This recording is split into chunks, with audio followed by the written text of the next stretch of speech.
152년 2월 2일 새벽, 차가운 공기 속에서 세 남자가 조용히 지켜보고 있었다.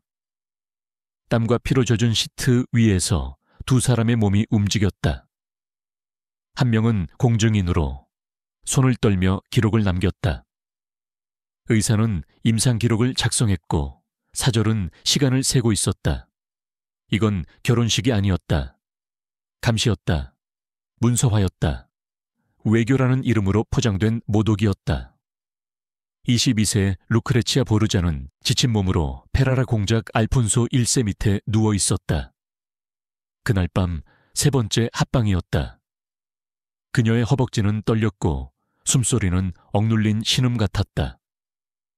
그녀의 손톱은 교황 문장이 새겨진 시트에 깊이 파고들었다. 하지만 그녀의 그 눈은 굴복이 아니라 계산을 보여줬다. 사람들은 몸은 거짓을 말하지 않는다고 한다. 루크레치아의 몸은 그 방에 있던 누구도 읽을 줄 모르는 이야기를 들려주고 있었다. 마찰로 붉어진 그녀의 피부는 열정이 아니라 저항을 말했다. 깨문 입술은 사랑을 속삭이는 게 아니라 전략을 드러냈다. 증인들이 기록한 그녀의 신음은 쾌락이 아니라 생존을 위한 연기였다. 그녀는 더 이상 아버지가 최고 입찰자에게 팔아넘긴 어린 소녀가 아니었다. 정치적 편의를 위해 죽은 두 남편을 묻은 과부도 아니었다. 공개석상에서 웃으며 사적으로 눈물 흘리던 여인도 아니었다. 이제 남은 건 권력의 유일한 진실을 깨달은 공작 부인뿐이었다. 네 몸이 전쟁터로 쓰인다면 적어도 전쟁에서 이겨야 한다는 진실.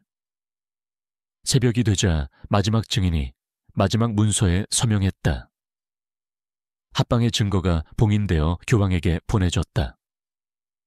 남자들이 만족한 얼굴로 기록을 들고 방을 떠났다. 루크레치아는 천천히 몸을 일으켜 금빛 비단 로브를 걸쳤다. 그리고 생애 처음으로 진심 어린 미소를 지었다. 왜냐하면 그녀는 그 방에 있던 어떤 남자도 상상하지 못한 것을 깨달았기 때문이다. 가축처럼 문서화된 여성이 결국에는 모든 무리를 통제하는 사육자가 될 수 있다는 사실을. 이건 유럽의 지도를 바꾼 밤의 이야기다. 양피지에 서명된 동맹 때문이 아니라 피와 땀으로 얼룩진 시트와 조용한 증인들 사이에서 태어난 새로운 권력 때문이었다. 루크레치아 보르자가 어떻게 그 방에 이르렀는지 마치 번식용 암말처럼 감시당하며 세 남자가 그녀의 내밀한 순간을 기록하게 된 배경을 이해하려면 바티칸의 향기로운 복도로 돌아가야 한다. 그곳에서 그녀의 아버지는 단순한 교황이 아니라 기독교 세계에서 가장 성공한 인신매매 상인이었다. 루크레치아는 1480년 4월 18일 수비아코에서 태어났다. 로드리고 보르자 추기경과 바노사데 카타니의 딸로 그녀의 탄생은 단순한 출생이 아니라 투자였다. 훗날 교황 알렉산데르 6세가 되는 로드리고는 이미 자신의 혈통에 흐르는 여성이 이탈리아를 정복하는데 어떤 군대보다 유용할 거라고 계산했다. 루크레치아는 성덕을 위해 교육받지 않았다. 정치적 유혹을 위해 길러졌다. 4세부터 그녀는 자신의 가치가 금화, 동맹, 조약으로 측정된다는 걸 배웠다. 그녀의 가정교사는 라틴어를 성경 읽기가 아니라 매년 도착하는 결혼 계약서를 이해하기 위해 가르쳤다. 10세가 되자 그녀는 이탈리아어, 스페인어, 프랑스어를 유창하게 했고 무엇보다 중요한 언어, 계산된 침묵을 구사했다. 그녀의 아름다움은 축복으로 위장된 저주처럼 자라났다. 교황의 금처럼 빛나는 금발, 성 베드로 대성당의 대리석처럼 하얀 피부, 순수와 지성을 동시에 비추는 푸른 눈. 바티칸을 방문한 사절들은 그녀를 어린 소녀로 보지 않았다.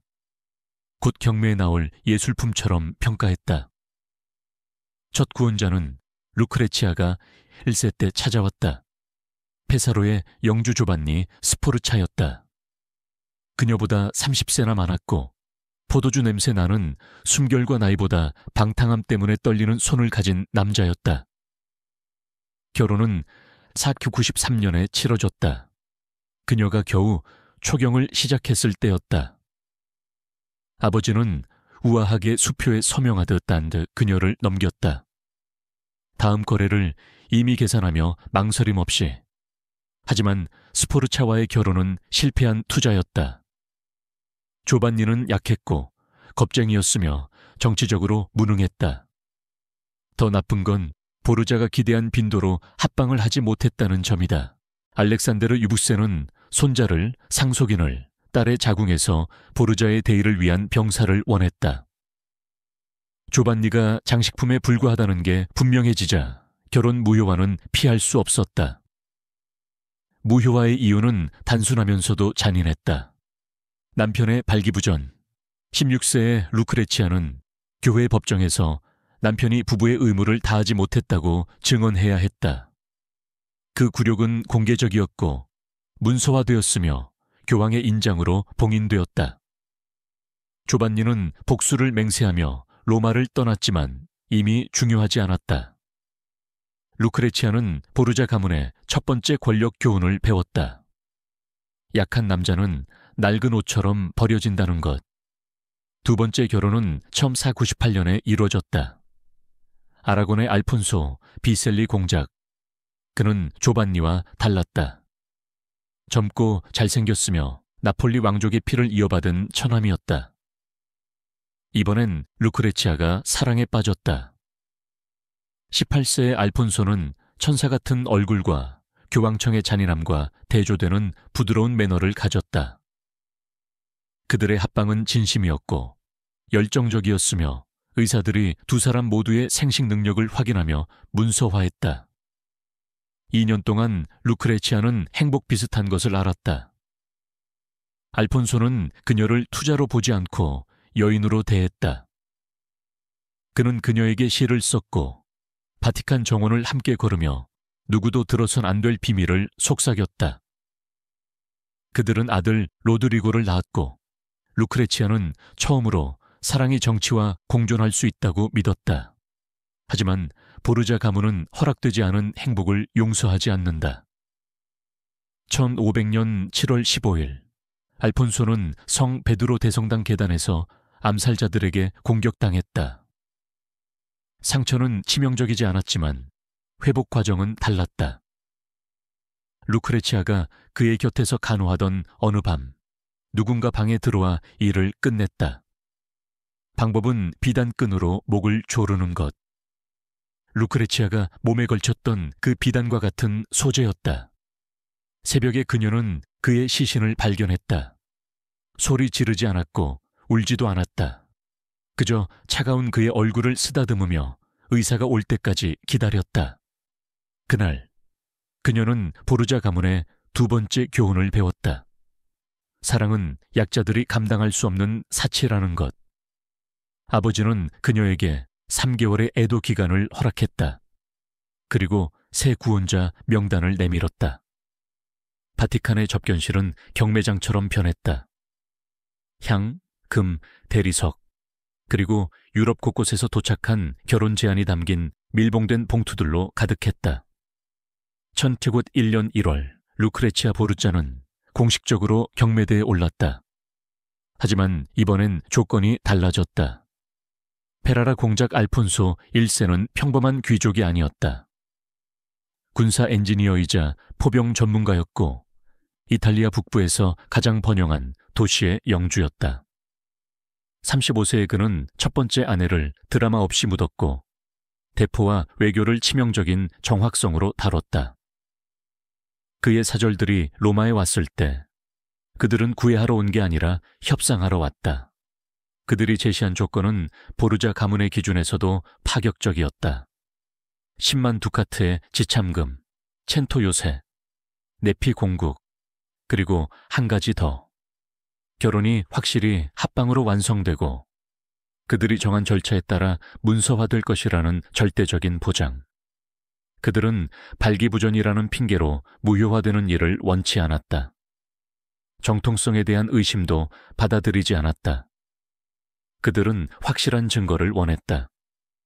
알렉산데르 6세는 조건을 읽으며 눈 하나 깜짝하지 않았다. 그의 딸은 그들이 요구한 모든 두카트, 요새 문서의 가치가 있었다. 프랑스와 스페인 사이에서 이탈리아가 갈라지고 있었고 포강을 장악한 페라라는 생존의 열쇠였다. 하지만 루크레치아가 특별 조항을 읽었을 때 그녀의 눈빛이 굳어졌다. 페라라 측은 단순히 합방을 요구한 게 아니었다. 한 번의 밤에 3번의 완전한 합방을 공식 증인들이 기록하고 시간 강역을 두어 두 사람의 체력을 보장받으려 했다.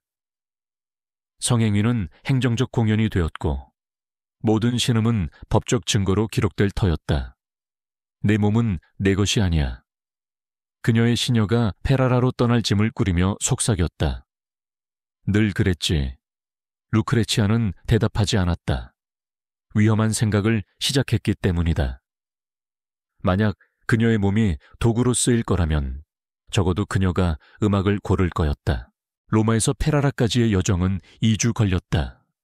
루크레치아는 100명의 교황 기병대에 둘러싸여 조용히 말을 몰았다. 비단, 보석, 결혼 계약서로 가득한 트렁크를 실은 마차와 함께였다. 지나가는 도시마다 사람들이 그녀를 구경했다. 어떤 이는 그녀를 교황의 창녀라 불렀고 어떤 이는 독살자라 했으며 소수는 검은 과부라 불렀다. 하지만 그들 중 누구도 곧 르네상스의 공작 부인이라는 개념을 재정의할 여인을 보고 있다는 걸 상상하지 못했다. 알폰소 1세는 페라라 성문에서 그녀를 맞았다. 그는 말에서 내리지 않았지만 요새 설계를 검토하듯 그녀를 꼼꼼히 관찰했다. 루크레치아도 그의 시선을 마주했다. 그 순간 둘 다 깨달았다. 이건 로맨스가 아니라 정치적 설계라는 걸. 첫인상은 예상 밖이었다. 그들은 서로에게 끌렸다. 알폰소는 초상화보다 매력적이었다. 키 크고 검은 머리에 병사들과 함께 일하며 묻은 화약 자국이 있는 손. 그의 회색 눈은 이전 남편들의 추잡한 욕망과 달리 그녀를 동등하게 바라봤다. 루크레치아는 남자를 지도 읽듯 읽는 법을 터득한 상태였다. 알폰소에겐 야망과 명예, 잔인함과 실용성이 공존했다. 그는 위험했지만 지적으로 위험했다. 강력한 적이 될 수도 귀중한 동맹이 될 수도 있었다. 결혼식은 2월 1일로 잡혔다. 문서화된 합방은 2일 새벽으로. 자유의 마지막 주간 공증인들이 양피지를 준비하고 의사들이 펜을 갈 때 루크레치아와 알폰소는 아무도 기록하지 않을 대화를 나눴다. 책, 전쟁, 그녀가 작곡한 음악, 그가 설계한 기계에 대해 이야기했다.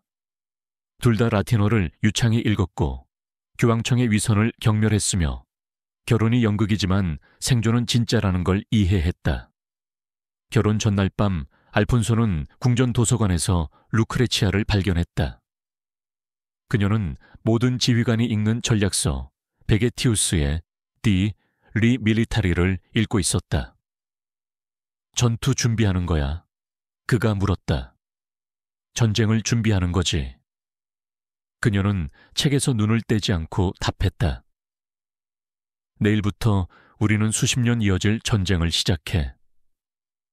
그날 밤 그들은 처음으로 키스했다. 사랑의 키스가 아니라 공모의 키스였지만 진심이었다. 다음 날 500명의 하객 앞에서 결혼식이 치러졌다. 해질녘이 되자 그들은 생애 가장 내밀하면서도 공개적인 공연을 준비했다. 신방은 향, 녹은 초, 그리고 미묘한 공포의 냄새로 가득했다. 두 처녀가 섹스를 앞두고 느끼는 두려움이 아니라 실수 하나가 목숨을 앗아갈 수 있는 공연을 앞둔 배우들의 세련된 공포였다. 루크레치아는 장미수와 오일로 목욕해 반복된 마찰을 부드럽게 했다.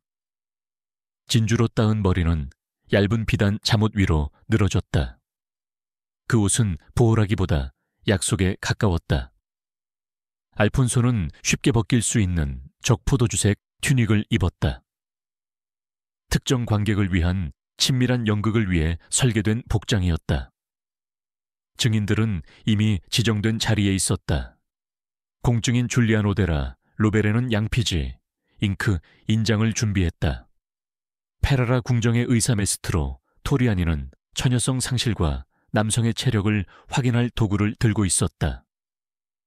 스페인 왕의 사절, 돈 라미로 데 로르카는 모든 세부 사항을 관찰해 보고하라는 명령을 받았다. 규칙은 국제조약처럼 협상되었다. 최소 1시간 간격을 두고 3번의 완전한 합방, 매번 물리적 증거를 확인해야 했다. 증인들은 방 안에 있지만 직접 보지 않고 들을 수 있는 병풍 뒤에 있었다. 공증인은 시간, 소리, 관련 단어를 기록했다. 의사는 매번 물리적 증거를 확인했다. 사절은 속임수가 없음을 확인했다. 첫 번째 촛불은 밤 11시에 켜졌다. 마지막 촛불은 새벽에 꺼졌다.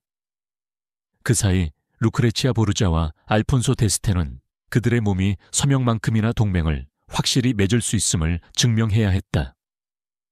알폰소가 먼저 다가갔다. 그의 손은 약간 떨렸다.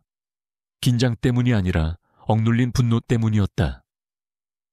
그는 그녀만큼이나 이 굴욕을 싫어했지만 게임의 규칙을 받아들였다. 그는 그녀 귀에 속삭였다. 우리가 해야 할 일, 미안해. 루크레치아가 답했다. 미안해 하지마. 우리가 이기자고 말해. 첫 번째 합방은 낯선 이들이 낯선 자들의 시선 아래에서 서툴게 시작되었다. 하지만 점차 그들의 몸이 리듬을 찾으면서 예상치 못한 일이 일어났다. 며칠간 협상했던 끌림이 진짜가 되었다. 사랑은 아니었지만 더 원초적이고 유용한 무엇이었다. 서로를 알아보는 감각이었다. 알폰소는 루크레치아가 연기하는 수줍은 처녀가 아니라 자신의 몸을 알고 무기로 사용할 줄 아는 여인임을 깨달았다. 루크레치아는 알폰소가 그녀를 물건이 아닌 공모자로 대하는 남자임을 알았다. 그들의 신음은 진짜가 되었고 숨소리는 맞춰졌으며 움직임은 증인들이 듣지만 이해하지 못하는 조용한 대화가 되었다. 자정이 지나 첫 번째 합방이 끝났을 때 공증인이 기록했다. 첫 번째 합방 성공적으로 완료. 물리적 증거 확인됨. 두 배우자 모두 만족 표명. 의사는 최소한의 출혈과 지속된 남성 체력을 확인했다. 사절은 첫 보고서를 작성했다. 동맹 프로토콜에 따라 인증됨. 첫 번째 휴식 시간 동안 루크레치아는 젖은 수건으로 몸을 닦았고 알폰소는 물탄 포도주를 마셨다. 그녀가 물었다. 증인 앞에서 내 남성성을 증명해야 했던 적이 몇 번이야? 한 번도. 그가 인정했다. 내 고관이 조약에 서명한 건 처음이야. 그들은 조용히 웃었다. 연인이 아니라 생존자의 웃음이었다. 두 번째 합방은 첫 번째보다 강렬했다. 그들의 몸은 이미 서로를 알았지만 피로가 쌓이기 시작했다. 루크레치아는 반복된 마찰로 따끔거림을 느꼈다. 알폰소는 감시 아래 발기를 유지해야 한다는 압박을 느꼈다. 하지만 그들은 방법을 찾았다. 행위를 사적인 경쟁으로 바꿔 어떤 굴욕도 이겨낼 수 있음을 증명하며 둘 다 이겼다. 이번엔 루크레치아가 주도권을 잡았다. 그녀는 알폰소 위에 올라 리듬과 깊이를 조절하며 상품으로 문서화된 여성이 자신의 판매에서도 지배력을 발휘할 수 있음을 증인들과 자신에게 보여줬다. 알폰소는 권력이 그 침대에서 교대로 공유된다는 걸 이해하며 그녀를 따랐다. 공증인이 기록했다. 두 번째 합방 완료. 두 배우자 모두 지속된 체력 확인. 적극적 협력의 증거. 의사는 정상적인 생리 반응과 만족스러운 적응 징후를 기록했다. 사절은 작성했다. 공작의 남성성 확인됨. 여성의 생식 능력 검증됨. 새벽 3시 세 번째이자 마지막 합방이 시작되었다. 둘 다 몸이 항의하고 있었다. 루크레치아의 피부는 붉어졌고 근육은 지쳤다. 알폰소는 순수한 의지로 발기를 유지하며 땀을 흘렸다. 하지만 이 세 번째 합방에서 증인들이 기록하지 못할 일이 일어났다. 그들은 사랑에 빠졌다. 시인의 낭만적인 사랑이 아니라 더 실용적이고 지속적인 사랑. 서로가 같은 잔인한 게임을 같은 치밀한 지능으로 할 줄 아는 동등한 존재임을 깨달은 사랑이었다. 새벽 그들이 끝났을 때 마지막 증인이 마지막 문서에 서명했고 증거는 봉인되어 로마와 스페인으로 보내졌다. 루크레치아와 알폰소는 7시간 만에 처음으로 단둘이 남았다. 지치고 상처받고 마지막 신음까지 문서화된 그들은 서로를 보며 미소 지었다.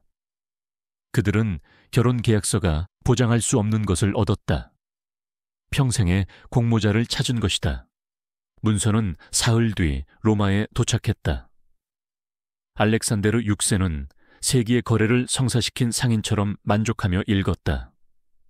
그의 딸은 해냈다. 페라라와의 동맹은 양피지, 공중된 정객으로 봉인되었다. 이탈리아는 새로운 권력 균형을 중심으로 재편되기 시작했다. 하지만 알렉산데르 6세가 몰랐고 증인들이 문서화하지 못한 건 그 방에서 어떤 동맹보다 위험한 것이 태어났다는 점이다. 동등한 자들의 파트너십이었다. 루크레치아와 알폰소는 그들이 타인의 야망의 희생자가 아니라 권력의 건축가가 될 수 있음을 깨달았다. 결혼 초기 몇 달은 그들의 직감을 확인해줬다. 루크레치아는 단순한 장식용 공작 부인이 아니었다. 그녀는 뛰어난 행정가이자 섬세한 외교관이었고 대부분의 남성 고문보다 공국 재정을 더 잘 이해했다. 알폰소는 유능한 군인일 뿐 아니라 기술 혁신가였다. 그는 페라라를 이탈리아에서 가장 진보한 도시로 만들었다. 그들은 결혼을 르네상스에서 가장 효과적인 정치적 파트너십으로 바꿨다. 그녀는 궁정, 동맹, 음모를 관리했다. 그는 산업, 요새 포병을 발전시켰다. 그들의 별도 침대는 군대가 이룰 수 없는 정복을 계획하는 사무실이 되었다. 루크레치아는 유럽 최고의 시인, 예술가, 철학자를 끌어들이는 문학살롱을 열었다. 문화적 허영이 아니라 정치적 전략이었다. 지식인은 병사보다 나은 스파이였고 외교관보다 저렴했다. 그녀의 집은 대륙에서 가장 정교한 정보 중심지가 되었다. 알폰소는 이탈리아의 군사산업을 혁신했다. 그의 주조소는 유럽에서 가장 치명적인 대포를 생산했고 그의 엔지니어들은 어떤 포위도 견딜 요새를 설계했다. 그의 스파이들은 모든 경쟁 궁정에 침투했다. 페라라는 이탈리아를 지배하려는 어떤 강대국에게도 필수적인 존재가 되었다. 하지만 그들의 가장 큰 승리는 더 미묘했다. 그들은 권력이 동등하게 공유된다면 부패하지 않을 수 있음을 보여줬다.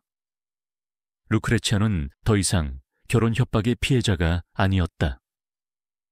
알폰소는 증인 앞에서 남성성을 증명할 필요가 없었다. 그들은 두 배우자가 모두 실질적인 권위를 행사하는 결혼 모델을 만들었다. 1603년 임신이 찾아왔다. 이번엔 루크레치아가 의무가 아닌 선택으로 임신을 받아들였다. 알폰소는 그녀를 이익을 낳는 자궁이 아니라 임신한 동료로 대했다. 아들 에르콜레가 태어났을 때 그는 상업적 거래의 산물이 아니라 파트너십의 상속자로 환영받았다. 1519년 루크레치아가 사망할 때까지 17년간 이 보르자 데스테 부부는 귀족 결혼의 의미를 재정의했다. 그들은 자신들을 상품으로 이용한 체제를 폐지하지는 않았지만 지능적인 피해자가 내부에서 체제를 전복할 수 있음을 보여줬다. 페라라의 기록 보관소에 남은 그들의 서신은 강제로 연기자였던 두 사람이 자신들의 권력을 설계한 건축가로 진화했음을 보여준다. 알폰소가 루크레치아에게 보낸 편지는 낭만적 예의가 아니라 정치적 협의였다. 그녀의 답장은 장식적 복종이 아니라 진정한 권위를 드러냈다. 루크레치아가 39세에 사망했을 때 알폰소는 진심으로 눈물 흘렸다. 그는 단순히 아내를 잃은 게 아니었다. 자신의 권력 모델을 함께 만든 파트너를 잃었다. 그들의 자녀들은 공국과 자기뿐 아니라 공유된 권력이 집중된 권력보다 오래 지속된다는 이해를 물려받았다. 루크레치아의 시누이이자 수십 년간 라이벌이었던 이사벨라 데스테는 일기에 이렇게 썼다. 나는 그 여자를 미워했다. 보르자 여인이 태생 데스테보다 더 훌륭한 공작 부인이 될 수 있음을 보여줬기 때문에 그녀가 굴욕을 승리로 바꾼 걸 경멸했다. 그녀가 성 때문에 두려움받는 게 아니라 지성으로 존경받는 걸 질투했다.